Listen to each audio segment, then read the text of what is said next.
Ambassador Margaret Chun had been humanity's greatest advocate for peace. For 15 years, she'd negotiated treaties, prevented conflicts, and built bridges between Earth and the hegemony of worlds. She believed in diplomacy with every fiber of her being.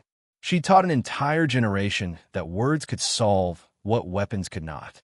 The package arrived at Earth's embassy on neutral ground at 0800 hours. Inside was Margaret Chen's body, bearing signs of torture that had lasted weeks. Pinned to her chest was a note in golden script. This is what the hegemony thinks of human peace. The emergency session of Earth's parliament lasted exactly 3 minutes. All in favor of war. Every hand rose.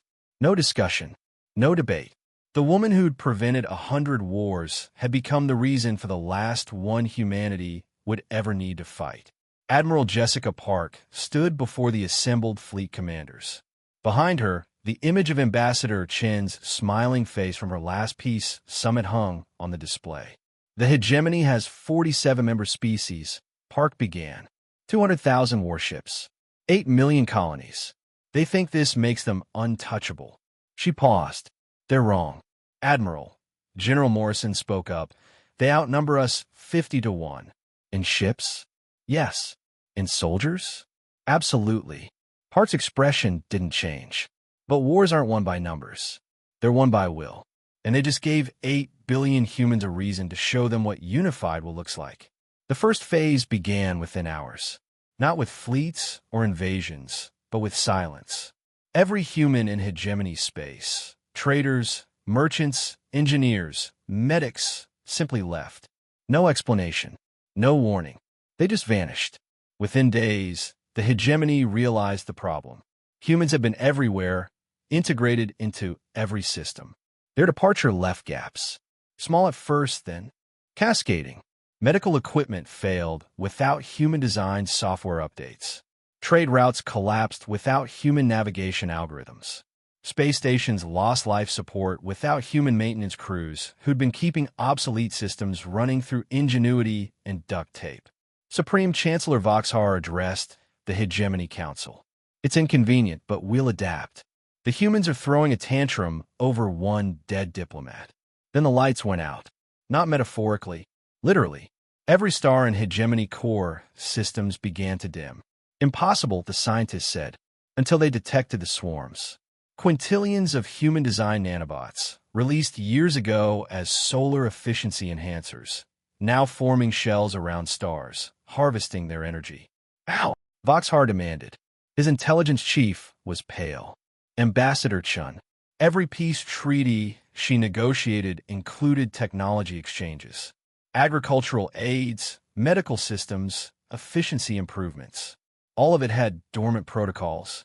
She wasn't just building peace. She was laying the groundwork for this moment. She planned this. No, sir. She genuinely wanted peace. But Earth's military planned for if peace failed. They've been preparing for 15 years. The second phase was psychological. Every hegemony citizen received the same message, broadcast on every frequency, displayed on every screen. Ambassador Chun wanted peace. You killed her. Now you'll understand why humans feared war. Hegemony worlds began going dark one by one. Not destroyed, just removed from the galactic network. Communications cut, jump gates deactivated, left alone in the void.